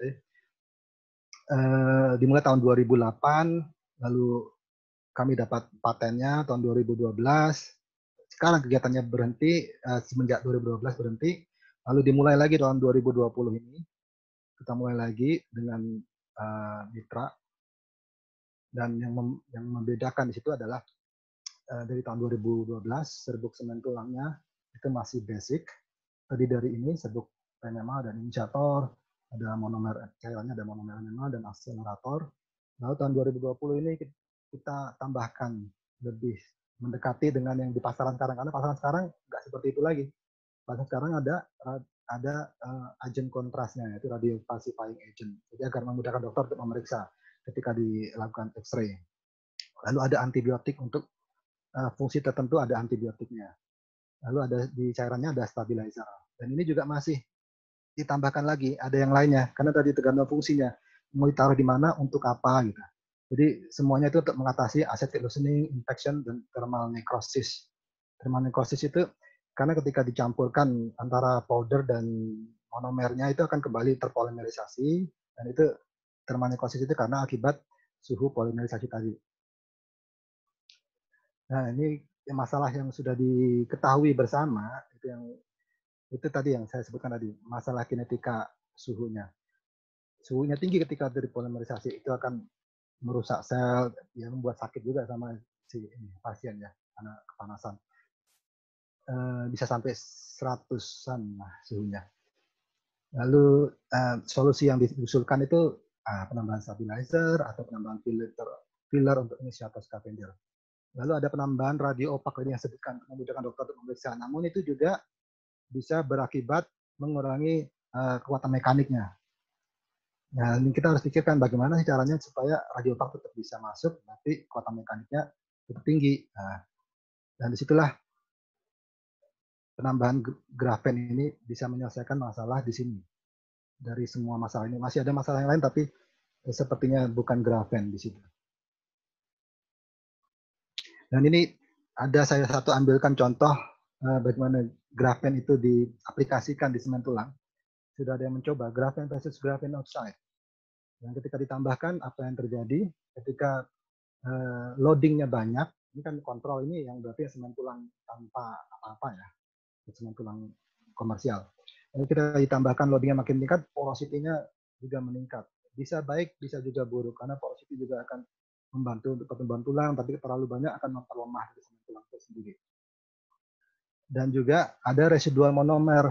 Ini masalah juga. Residual monomer kalau terlalu banyak akan meracuni tubuh. Jadi ketika 1% penambahan itu untuk grafin ya, residual monomernya meningkat hingga 25%.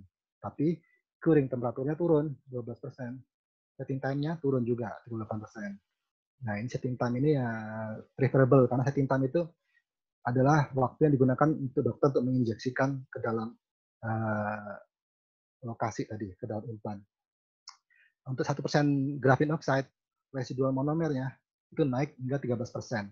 Lalu curing temperaturnya turun 15%, setting time-nya naik, berbeda dengan GO ya. Setting time-nya naik, jadi lebih lama dia setting time 15%. Nah, ini juga grafiknya bisa dilihat. Lalu untuk static mechanical properties, nah antara yang bagian grafin itu ada masalah ternyata dibandingkan dengan kontrolnya. Kontrol itu adalah yang normal, ya, semen tulang normal. Itu malah menurun. Bending strength, bending modulus, maupun compression strength itu menurun. Ini negatif ini, dibandingkan dengan yang kontrolnya. Tapi kalau graphene oxide ada sedikit peningkatan di situ. Dan tapi yang jelas di antara mereka berdua ini, graphene dan graphene oxide sama-sama meningkat di fracture toughness-nya. Hanya ketika semakin banyak loading kita masukkan, dia justru semakin turun fracture toughness-nya. Gitu. Nah, ini dia, di situ peningkatannya. Lalu untuk fatigue properties itu juga sama. Nah, ketika loading yang makin meningkat di situ, saya agak tandain, dia menurun. Jadi ada titik optimumnya. Nah, dari tadi penjelasan singkat tadi, itu masalahnya bisa masih belum selesai berarti. Jadi masalahnya adalah masalah di dispersion, masalah klasik sebenarnya karena grafin dan itu karakteristiknya berbeda dengan semen tulang PMMA tadi. Jadi interaksi antara molekulnya itu nggak sama. Jadi ini menyebabkan kalau kita bilang itu aglomerate ya. Aglomerate itu bisa bermacam-macam, bisa menyebabkan cross linking dan lain sebagainya. Jadi nggak rata istilahnya gitu. Dan ini bisa diselesaikan bagaimana dengan functionalization, tadi mencoba dengan menggunakan silane atau dengan komposit dengan material lainnya, itu dengan kitosan. Nah, ini solusi juga karena kitosan juga biocompatible dan dia bisa berikatan dengan PMMA melalui hydrogen bonding. Lalu ada juga pi-pi interaction antara PMMA dan graphene oxide itu sendiri. Tadi kan kita lihat graphene oxide lebih bagus ya daripada grafin. Jadi karena ada sedikit pi-pi interaction dan juga ada hydrogen bonding. Jadi dua interaksi tadi pi-pi dan hydrogen bonding tadi yang membuat graphene oxide lebih bagus daripada grafin pure. Nah, oke. Saya rasa cukup. Mohon maaf agak kelamaan. Terima kasih Pak Jarod. Saya kembalikan ke Pak Jarod. Terima kasih Pak Oka atas presentasinya yang sangat menarik. Memang saya berikan waktu yang lebih karena sudah sayang. Jadi materi yang sangat menarik ini kalau tidak disampaikan sampai terakhir ya, sangat sayang. Jadi waktu yang diberikan panitia saat ini tinggal 15 menit untuk Q&A. Ada kurang lebih 10 pertanyaan di sini. Mungkin panitia akan menayangkan pertanyaannya. Nah, yang pertama dari Prof. Enia di sini. Jika kita masuk menjadi supply chain produksi grafen saja sebagai raw material, kira-kira kalau di Indonesia masuk ke pembangunan pabriknya, mungkin atau tidak?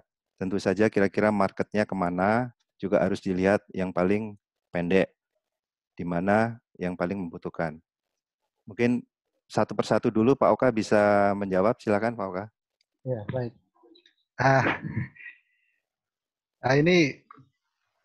Ini agak ini ya Bu ya, pertanyaannya bukan teknis ini ya. Jadi ini lebih banyak faktor yang mempengaruhi tentu saja. Jadi dukungan pemerintah dan juga grafin ini kan masih baru. Sebenarnya kalau di luar sih bukan mereka, terutama Manchester ya, sudah bergerak lagi ke 2D material yang lain. Jadi istilahnya udah sampai titik zenit istilahnya gitu grafin. Tapi oke lah, kita masih bisa ada peluang untuk wilayah Asia gitu. Dan tapi kita harus bergerak cepat kalau mau itu, karena Malaysia sendiri juga kemarin infonya juga sudah mulai untuk ada gerakan grafen itu secara nasional gitu istilahnya. Dan kalau kita ingin ke arah sana, ya kita harus memulai mengkampanyekan lah grafen ini supaya industri-industri yang terkait itu yang bisa aware bahwa sebenarnya kita sudah bisa memproduksi dari grafen ini, karena banyak metode, terutama yang kita akan develop, yang sedang kita develop ini tidak hanya dari bottom up, tapi kita juga dari limbah yang sedang kita kembangkan di PTM ini. Bagaimana mengolah limbah karbon itu menjadi grafen, itu mungkin bisa menjadi solusi, karena grafit sendiri bagi bahan baku itu akan sangat sulit. Ada juga yang konversi dari batu bara, itu juga salah satu solusinya. Bagaimana kita mengkonversi batu bara supaya menjadi grafin. Dan ini saya juga ada tawaran kerjasama dengan Teknik Kimia UGM, dengan Dr. Bayu ya. Jadi senior saya di UGM itu katanya untuk meneliti tadi itu bagaimana tentang batu bara ini kita konversi ke grafin gitu. Mau lewat grafitisasi dulu atau langsung ke grafin. Nah, itu nanti opsinya yang sedang kita pelajari. Tapi kalau kita akan bergerak sana, saya lihat ini peluangnya dari situ dulu, karena kalau bahan bakunya grafit itu kita kan nggak punya istilahnya, atau saya nggak tahu ini. Karena grafit yang dibutuhkan itu bukan grafit seperti yang ada di baterai itu, kita butuh flake graphite. Nah itu natural graphite flake, natural graphite. Nah itu yang kita inginkan seperti itu. Dan itu sangat susah didapat sepertinya di negara kita. Ya mungkin itu semoga bisa sedikit tidak menjawab, tapi mungkin bisa memberikan masukan. Ya, terima kasih. Kemudian ada pertanyaan dari Pak Muslim ini, contoh-contoh produk komersial di Indonesia yang menggunakan material grafen ini kira-kira apa saja, Mas Oka? Silakan. Oh, ini saya belum tahu kalau ini. Saya belum tahu yang menggunakan material grafit, karena kayaknya masih belum begitu populer ya tentang grafin ini. Jadi saya belum tahu kalau ada atau tidak. Mohon maaf ini Pak Muslim. Saya tidak tahu. Tapi kemungkinan kalaupun ada dalam waktu dekat itu, karena yang mudah itu seperti tadi itu saya sebut komposit polimer, itu yang paling mudah, paling dekat.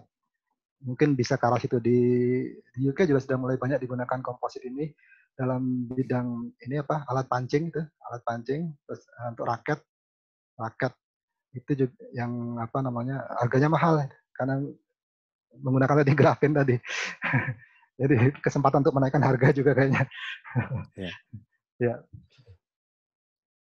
Baik. Pertanyaan selanjutnya, mohon panitia ditayangkan. Dari Untirta, Saudara Ari, ada 3 pertanyaan di sini. Apa yang membedakan antara GO dan RGO dan grafen? Kemudian, apakah ukuran partikel flake graphite sangat mempengaruhi grafen yang dihasilkan? Kemudian 3, untuk menghasilkan grafen, metode yang paling efisien dan ekonomis menggunakan metode seperti apa? Silakan dijawab, Pak Oka. Ya, baik. Ya, atau saya tunjukkan tadi ya. Silakan. Ya.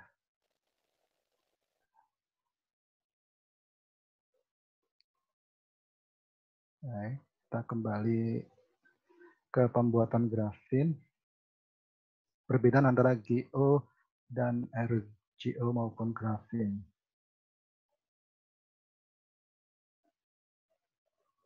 Kalau perbedaannya secara apa ini ya? Kalau secara istilah, graphene oxide itu dihasilkan dari graphite oxide. Jadi proses ini sebelah kiri, jadi kita punya grafit, kita reaksikan dengan asam, kita oksidasi istilahnya, kita menghasilkan graphite oxide. Graphite oxide kita larutkan dalam air, sedikit sanikasi, kita dapat graphene oxide. graphene oxide itu adalah kalau dari struktur itu adalah seperti ini yang di tengah ini. Jadi banyak ikatan rangkapnya yang hilang karena dia membentuk oxygen functionalization gitu ya. Macam-macam ya oksigennya. Intinya ada gugus oksigennya di situ. Nah, ini istilahnya rusak lah istilahnya, banyak itu. Jadi electronic conductivity-nya hampir mendekati tidak ada lah gitu. Lalu kalau reduced graphene oxide itu adalah dari graphene oxide yang rusak ini diperbaiki lagi gitu ya. Tadi metodenya macam-macam ya, saya sebutkan. Bisa menggunakan reducing agent untuk menghilangkan functionalization dan tadi, atau menggunakan perlakuan thermal. Tapi kita tidak bisa memperbaikinya sempurna kalau perlakuannya hanya panasnya tidak tinggi. Nah, bisa dibuat sempurna, tapi akan tidak efektif cost-nya, jadi mahal. Jadi perlu suhu yang sangat tinggi dan kondisi yang inert istilahnya gitu. Ya, itu reduced graphene oxide. Nah, kalau bisa dilihat di TM ini itu banyak lubang, walaupun dia sudah gugus fungsionalnya tidak semuanya hilang karena tergantung bagaimana cara kita meredusnya. Kalau secara chemical yang biasa dilakukan itu kemungkinan tidak semuanya hilang gugus fungsionalisasinya. Biasanya orang itu melakukan secara chemical, habis itu perlakuan thermal untuk menghilangkan gugus fungsionalisasinya. Lalu kalau thermalnya lebih tinggi, kita bisa perbaiki yang lubang-lubangnya ini, yang ada di gambar ini. Nah, kalau secara Raman, itu mungkin bisa dilihat RGO, itu ramannya seperti itu, sangat broad. Ya. Dan lalu, kalau grafin tadi yang disebut, ya grafin ya kan perfect ya. Tapi kalau ini yang saya tidak punya contoh grafin yang perfect, ya anggaplah kalau ini grafin perfect, berarti di band yang di sini tidak ada. Lalu ini titik ini juga ini karena defect, ini tidak ada. Ini tidak ada. Jadi hanya meninggalkan dua, G dan 2D. Dan 2D-nya ini kalau dia single layer dan flake-nya besar, ini karena flake-nya kecil ya. Karena flake-nya kecil, jadi yang edge-nya juga terikut. Kalau flake-nya besar, ketika laser Raman itu ditembakkan, flake-nya tidak ikut.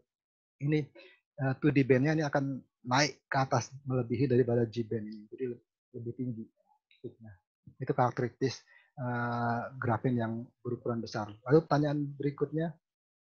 Oke, terima kasih. Semoga menjawab pertanyaannya Mbak Ari. Pertanyaan berikutnya tadi panitia, mohon di stop sharingnya dulu Pak Oka. Ya. Pertanyaan dari Pak Agus Hadi Santoso. Mungkin sekalian yang nomor 4 sama nomor 7 nih. Tadi disampaikan tentang tensile strength dari graphite dapat 200 kali dari material steel. Apakah ada penelitian yang komprehensif tentang sifat-sifat mekanis grafen? Seperti nilai modulus of elasticity, Poisson ratio, nilai ultimate strength, kemudian sifat mulai panasnya seperti apa? Kemudian yang sekalian Pak Agus juga, apakah sudah ada company di UK yang telah memproduksi material grafen secara komersial? Teknologi produksi yang digunakan apa? Aplikasinya apa? Silakan Mas Oka. Oh iya. Jadi untuk tadi yang pertama tadi saya kurang, mohon saya tampilkan lagi Pak. 200. Mohon ditampilkan lagi. Iya. Iya. Terima kasih. Iya. Oh iya. Apakah ada penelitian yang komprehensif tentang sifat-sifat mekanis grafen seperti nilai modulus elasticity? Oh iya, ini ya karena tadi grafen ukurannya yang grafen perfect yang dihasilkan itu baru menggunakan mechanical exfoliation-nya. Dan itu ukurannya masih dalam mikron. Tadi paling besar berapa? 1000 ya, 1000 mikron. Nah, itu belum cukup lah untuk bisa melakukan, karena kita alat yang tersedia itu yang saya tahu tadi itu mengukur kekuatan tadi itu baru dengan menggunakan AFM indentation. Nah, ini challenge-nya memang begitu, bagaimana cara membuat grafen ini jadi lebih besar sehingga bisa diuji secara benar-benar kekuatan mekanisnya gitu. Nah, tadi dengan AFM indentation itu berarti kita bisa bilang masih bisa katakan dengan pendekatan ya. Dengan pendekatan. Lalu untuk memproduksi grafen yang banyak dilakukan, ya kalau untuk komersial yang saya tahu itu perusahaan-perusahaan di sana itu ke arah LPE dan CVD. Jadi tergantung penggunaannya. CVD digunakan walaupun cost efektif, tapi mereka sepertinya sudah berhasil mengatasi masalah cost-nya itu, sehingga juga beberapa perusahaan istilahnya turunan dari National Graphene Institute tadi itu banyak menurunkan perusahaan-perusahaan kecil hasil dari inkubasi mereka itu untuk bergerak ke arah sektor-sektor industri, ada yang langsung ke aplikasi, ada yang ke production graphene. Production graphene tadi menggunakan CVD dan LPE. Yang LPE ini banyak digunakan untuk elektronik, jadi lebih ke arah ke pembuatan ink, conductive ink gitu disebutnya. Jadi banyak riset tentang conductive ink. Jadi mimpi mereka itu bagaimana kalau struktur elektronik ini bisa di-print gitu. Bisa di-print sesuai dengan keinginan kita mau membentuk apa, tapi dia semuanya adalah konduktif. Kurang lebih seperti itu Pak Jarod. Ya, terima kasih. Baik, pertanyaan selanjutnya dari Devi Taufik Nurrohman. Apakah mungkin grafen yang sifat asalnya adalah semi metal bisa menjadi metal? Jika bisa, bagaimana cara yang mungkin dapat dilakukan? Ya, Silakan, ini Pak Oka. ya, makasih. Itu adalah sifat intrinsik ya, sifat intrinsik dari grafin. Ya, rasa-rasanya susah kalau untuk dirubah. Jadi memang sudah intrinsiknya seperti itu.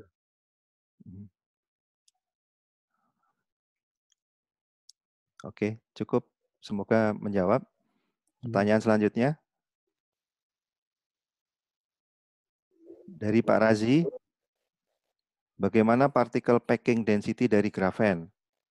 Jika atomisasinya bisa dilakukan hingga level powder, apakah bisa dimanipulasi hingga level bulk, terlepas dari resource dan production levelnya?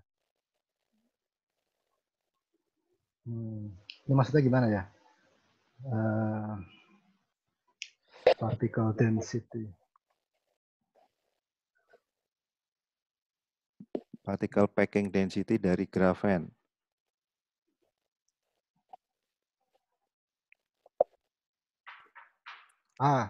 Apakah maksudnya itu yield atau apa bagaimana ini Pak Razi? Juga namanya dilakukan hingga level powder.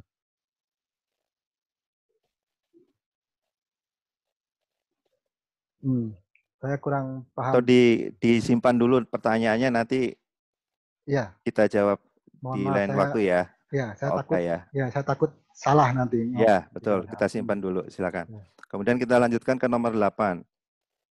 Saudara Benediktus, ini mahasiswa Teknik Metalurgi UI ya. Jika grafen ini dijadikan sebagai dopan untuk aplikasi material elektronik atau energy storage, apakah dia mampu mempertahankan sifat konduktivitas listriknya, kestabilannya terhadap korosi oksidasi atmosferik dalam waktu yang lama? Dan apakah pada saat terekspos ke temperatur tinggi, apakah ada kemungkinan untuk teroksidasi lagi menjadi GO? Silakan Pak Oka. Ya. Jadi jika grafen difungsionalisasi, ya tergantung degree dari functionalization-nya. Kalau bisa kita kontrol degree functionalization-nya, itu istilahnya hanya partly functionalized itu istilahnya, hanya sebagian saja. Jadi memang harus perlu apa istilahnya strategi sintesis yang tepat istilahnya seperti itu. Dan lalu apakah bisa berubah ketika digunakan? Nanti ada mungkin suatu ketika di dalam elektronik itu kan bisa panas ya, muncul panas. Apakah akan bisa berubah menjadi graphene oxide begitu ya? Tergantung suhunya. Jadi kalau suhunya tahu saya masih di bawah 80 itu masih aman. Tapi ketika suhunya sudah naik ke atas 80 mencapai 100, nah itu sudah mulai itu fungsionalisasi oksigennya, oksidasi oksigen sudah masuk. Nah itu tergantung bagaimana kita bisa melindungi dari dopan tadi. Kalau kita bisa lindungin, istilahnya di coating sesuatu yang lain, itu kemungkinan nggak masalah dia mau sepanas apapun. Jadi istilahnya panas boleh asal inert, nggak ada oksigen. Kalau ada oksigen, ketika suhunya sudah tinggi, dia akan teroksidasi. Kurang lebih begitu Pak Jarod. Ya, terima kasih Pak Oka. Pertanyaan selanjutnya dari Pak Nendar nih. Bagaimana teknik coating grafen? Pak Nendar, Pak. Ke current collector. Ya, bagaimana teknik coating grafen ke current collector? Sifat apa dari grafen yang membuatnya menjadi material yang menjanjikan untuk aplikasi kesehatan? Silakan Pak Oka. Ya, coating grafen ke current collector itu bisa banyak cara ya, dengan brush ataupun dengan apa istilahnya spray brush. Kalau di lab saya dulu itu coating itu banyak dilakukan dengan menggunakan spray. Jadi bagian bawahnya itu sambil dipanaskan lalu di spray dengan menggunakan sprayer gun gitu. Masih manual seperti itu, dan itu bisa dihasilkan coating yang konduktif. Tapi juga perlu istilahnya ini ya, know-how-nya perlu lah, karena yang seperti apa sih yang diinginkan dari coating itu supaya itu terhubung antara titik-titik tadi, karena kita spray itu akan dropletnya itu kan akan berada di kejauhan. Nah, itu kita akan lakukan spray terus sehingga semuanya tertutupin. Kurang lebih seperti itu Pak Jarod. Nah, untuk properti apa yang bisa digunakan untuk aplikasi kesehatan, ya ini grafin ini tergantung proses pembuatannya. Jadi dia biocompatible. Jadi kalau kita ini apa namanya buat pure tidak ada pengotor itu lah istilahnya, dia biocompatible. Jadi bisa untuk tempat pertumbuhan sel ataupun bisa untuk meningkatkan biokompatibilitas daripada implan. Jadi dalam kasus tertentu di Manchester ada riset tentang implan untuk klep jantung gitu, istilahnya stem jantung. Nah itu karena dia bagian yang sensitif di situ dan kadang-kadang tubuh manusia menolak gitu. Walaupun bahannya sendiri kalau ditaruh di tempat lain seperti titanium itu oke lah ya, aman. Tapi untuk jantung kadang masih perlu apa namanya, ada yang menolak. Nah itu ada student yang melakukan riset itu menambahkan itu grafen dengan mengcoating. Coatingnya nggak mudah ternyata, karena ada bondingnya juga antara metal itu nggak mudah. Nah tapi dia berhasil dan hasilnya biokompatibilitas meningkat. Nah, kurang lebih salah satunya itu. Atau tadi juga ada banyaklah yang bisa yang digali dari situ, selain dari semen tulang dan tadi untuk meningkatkan biokompatibilitas daripada implan. Lebih begitu Pak Jarod. Ya, terima kasih Mas Oka. Mungkin pertanyaan terakhir ya dari masih ada 2 lagi ya. Dari Pak Eko Adrianto. Belakangan grafen dapat digunakan sebagai superkapasitor. Mohon dijelaskan. Pertanyaan kedua, bagaimana metode pembuatan grafen single layer yang memiliki kontrol defect untuk desalinasi membran? Silakan Pak Oka. Grafen untuk superkapasitor. Ini berarti memanfaatkan elektronik charge mobility-nya, kemampuan charge mobility-nya. Superkapasitor, prinsip dari superkapasitor saya kurang paham, tapi ini sepertinya seperti baterai ya, bisa menyimpan dalam waktu singkat lalu bisa digunakan kembali. Nah berarti dalam hal ini kalau dia tergantung mau diletakkan di mana sebenarnya dari bagian dari superkapasitor tersebut. Jadi kalau purely grafen itu kan bisa kita tahu dia highly conductive.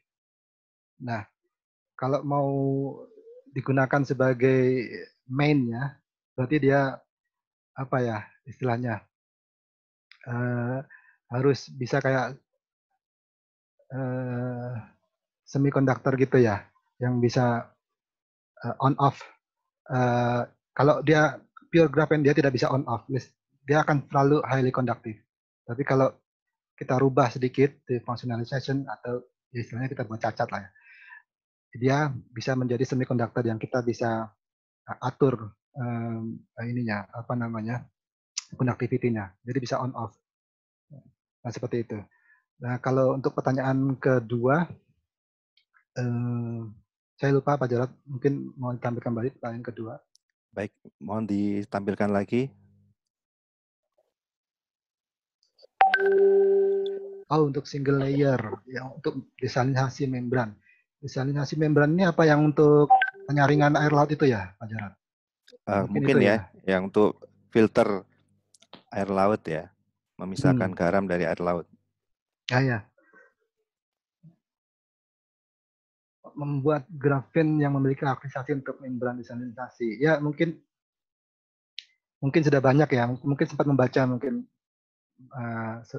yang Bapak atau saudara menanyakan ini mungkin sempat membaca tentang grafen sebagai penyaringan garam air laut. Nah, itu yang digunakan itu bukanlah pure grafen ya, tapi kalau boleh saya bilang itu ada functionalized grafen atau ada sedikit oksigen di situ. Jadi functional oxygen grafen di situ.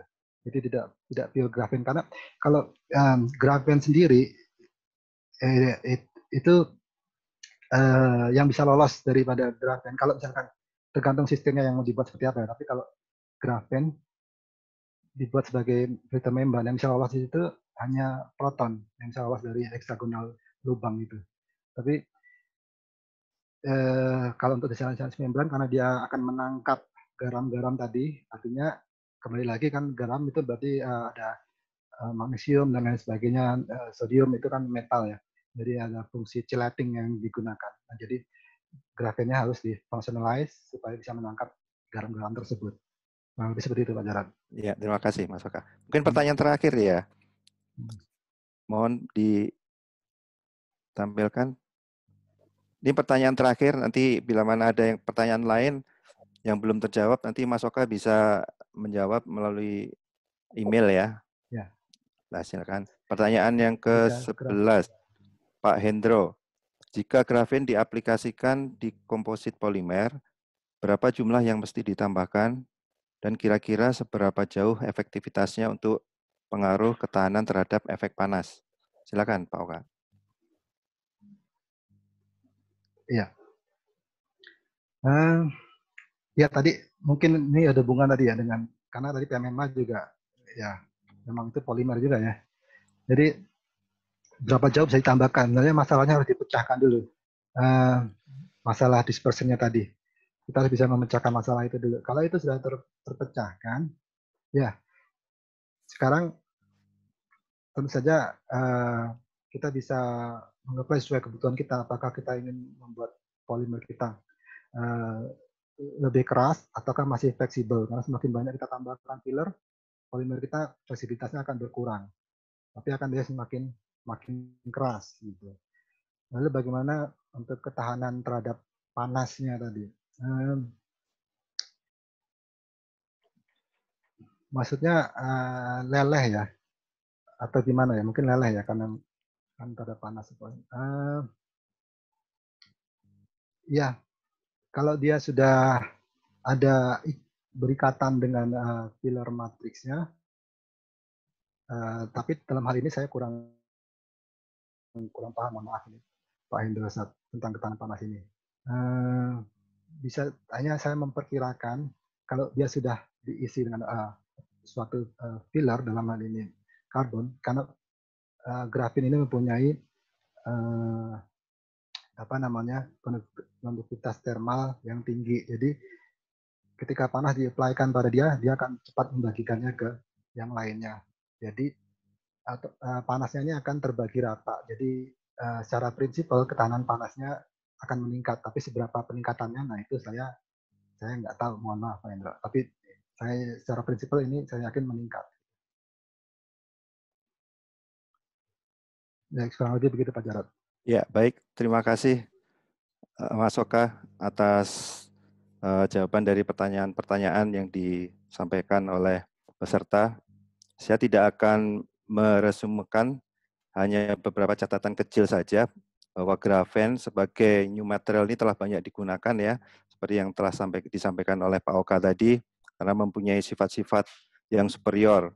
Kemudian untuk merealisasikan kegiatan riset grafen ini, mulai dari penguasaan teknologinya sampai bisa ke arah komersialisasi, kita perlu untuk sinergi antara lembaga, litbang pemerintah, universitas, serta dunia usaha. Karena saya lihat juga banyak kegiatan-kegiatan riset tentang grafen ini di beberapa universitas ya. Dengan sinergi, insya Allah kita dapat menghasilkan output yang lebih besar. Terakhir, terima kasih kepada Dr. Oka yang pagi ini telah memberikan paparan dan informasinya. Semoga bermanfaat bagi kita semua.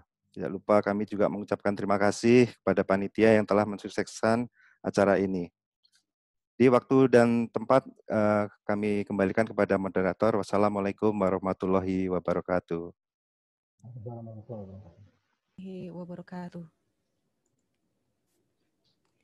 Baik, demikian tadi telah kita ikuti bersama sesi paparan narasumber dan tanya jawab. Terima kasih kami ucapkan kepada narasumber, moderator, dan seluruh peserta yang telah berpartisipasi aktif di sesi ini. Bapak, Ibu, dan peserta yang saya hormati, selanjutnya kembali kita adakan sesi foto bersama dengan jumlah peserta yang lebih banyak kali ini. Bagi peserta yang tidak sempat ikut di sesi foto bersama di awal acara, dapat bergabung di sesi foto saat ini. Kami mohon Bapak Ibu berkenan untuk membuka video Zoom-nya. Saya berikan aba-aba. Mohon agar panitia dapat mengambil foto. 1, 2, 3. Sekali lagi, ganti gaya. 1, 2, 3. Apakah cukup, panitia? Oh, baik, halaman berikutnya halaman 2 karena jumlah pesertanya cukup banyak. Kembali saya berikan aba-aba. 1, 2, 3. Ganti gaya. 1, 2, 3. Halaman terakhir mungkin. Saya berikan aba-aba. 1, 2, 3. Sekali lagi. 1, 2, 3. Baik, cukup. Cukup, apakah panitia? Cukup, oke. Terima kasih kami ucapkan. Baik, sebelum kita tutup acara ini, kami mengingatkan kembali kepada Bapak Ibu peserta webinar untuk mengisi daftar hadir dan form evaluasi webinar yang telah di-share link-nya oleh panitia di kolom chat. Karena sertifikat hanya akan diberikan kepada peserta yang mengisi saja. Bapak, Ibu, dan peserta webinar yang saya hormati, akhirnya sampailah di penghujung acara webinar pada hari ini. Kami ucapkan terima kasih atas partisipasi dan kehadiran Bapak Ibu sekalian. Mohon maaf sebesar-besarnya apabila ada salah kata dan kekurangan dari saya selaku pembawa acara. Dan mewakili seluruh panitia yang bertugas, kami mohon maaf apabila ada kekurangan dalam penyelenggaraan acara ini. Semoga acara ini dapat memberikan manfaat bagi kita semua. Akhir kata, wassalamualaikum warahmatullahi wabarakatuh, dan sampai berjumpa kembali di webinar berikutnya, Smart atau Sharing Material Teknologi yang ketiga. Terima kasih.